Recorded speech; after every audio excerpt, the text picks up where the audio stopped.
Greetings, this is NobleCal for NobleCal.com. I've got here a game called Sabotage for the Apple II. I think this was basically playable on all the Apple II line. I had a 2GS growing up, but I dimly recall playing it on a 2E at one stage. Anyway, this is the basically landing screen. Sabotage by Mark Allen. You've got a score and a high score. It goes through a blurb. The object of Sabotage is to score as many points as possible before the enemy destroys your gun emplacement.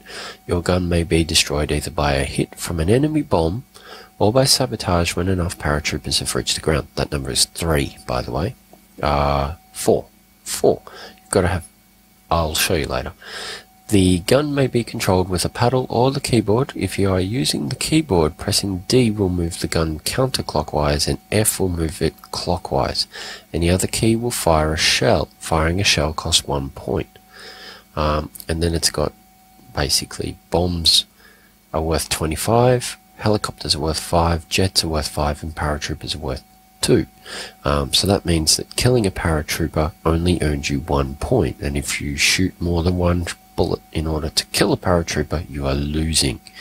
Do you want steerable shells, yes or no? They're basically guided shots, and you'll see why that might be useful. I'm actually going to try it on a on the keyboard because I tried it with the joystick earlier, and I found that you actually have to rotate your joystick 90 degrees in order for it to make sense, and I dimly recall this from my childhood. Which means that on a gamepad, completely useless. So let's try this. Do I want steerable shells? No, not to begin with. Okay, I actually have to hold down Shift, and this isn't really playable. It's not actually moving for holding it down. There we go. It's very slow. It's not nearly as good. Alright, so I'm going to let myself die so you can see the death animation anyway. So that's plenty of paratroopers right there. And there's this cute little animation where they basically run up, sit on top of each other's heads. Boom. And it's worth mentioning that the fragments that you saw come out then, they actually will destroy other things, so you can set up cascade shots. Hopefully you'll see some of that action. I'm going to try it again, but with the gamepad. I'm just going to have to deal with it. Okay, so as you can see, I'm able to turn a lot faster now. I say that, but now it's rotated itself 90 degrees on me. Fantastic.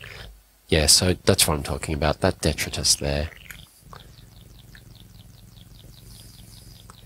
So you can see it's a little bit buggy. I would prefer if, you know, someone were to remake this today, I would definitely want them to sort of revisit the controls because they're not that fantastic.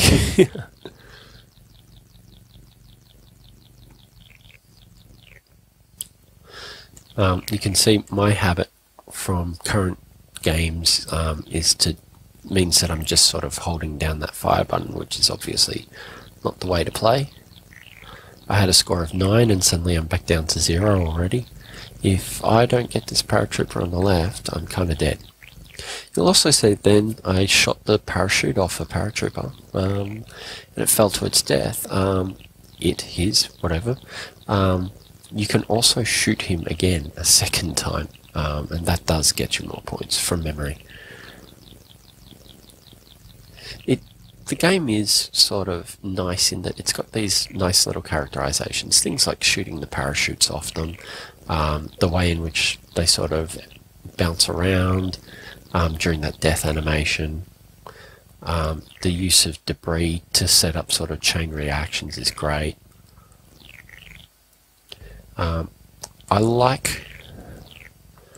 I do like the subtle pressure mechanic in that I want to get a high score, but I can't do it if I just sort of hold down the button and sort of spray it. I can set up some really nice combos like that. Helicopter hits that one. You saw where sort of 3 helicopters came out at once. If I had have hit one of one of them in particular, he would have killed all the others. Really got to guard this left flank. So, you know, and I've got a score now of 45. I'm pretty sure that it ramps up in difficulty. If these guys here land right next to my gun, it is immediately over. Because they don't need to stand on someone else because they're already there. So you got to protect that sort of really close zone. And the game's got just nice touches like that. Like, I'm not sure that I would see something like that in a current game of this sort of style, where it's got multiple loss conditions. Like, I can be bombed by a bomber. I can have 2 different conditions of death for the one enemy. That's not something that anything sort of immediately springs to mind right now. So as I was saying, you've got this pressure mechanic where I want to get a good score, therefore I have to shoot less. I have to be more strategic in my shots, you know, like here. I was hoping that that higher up helicopter would actually take out the lower one, but a little bit of wishful thinking there.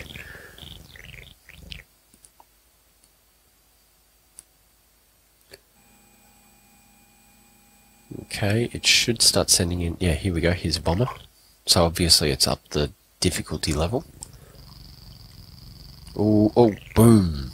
Yeah, so that bomb actually curved then too. I actually have to sort of account for that.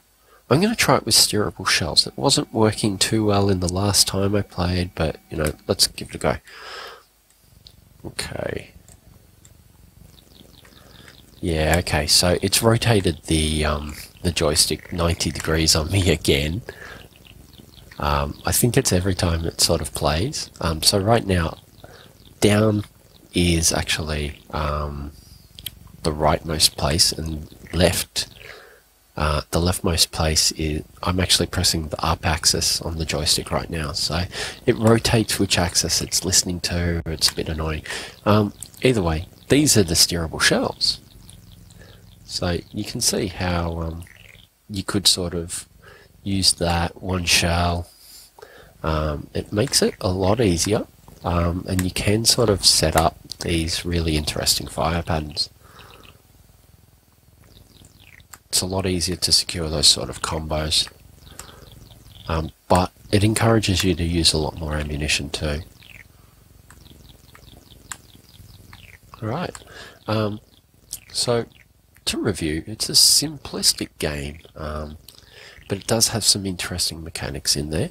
There's an interesting pressure technique in that, you know, you always have enemies coming in on you, but you're determining how hard it is. I mean, if you just hold down the fire button, it's not really too bad, but if you're actually paying attention to your score and you want to progress, then it becomes a bit more difficult. And it's definitely possible to die sort of while you're trying to set up those combo shots.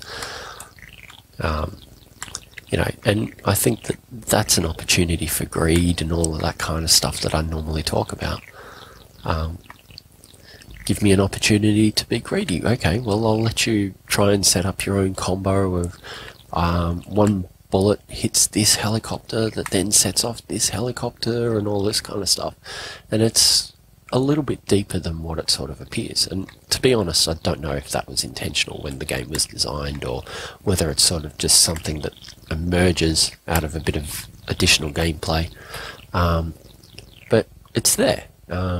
Graphics-wise, it's obviously working within the hardware sort of things, so the colours are limited, and that's just the way in which it is. I find it interesting that I get sort of, on a lot of games, on the 2GS, the graphics are nice and consistent because they had to work within this framework.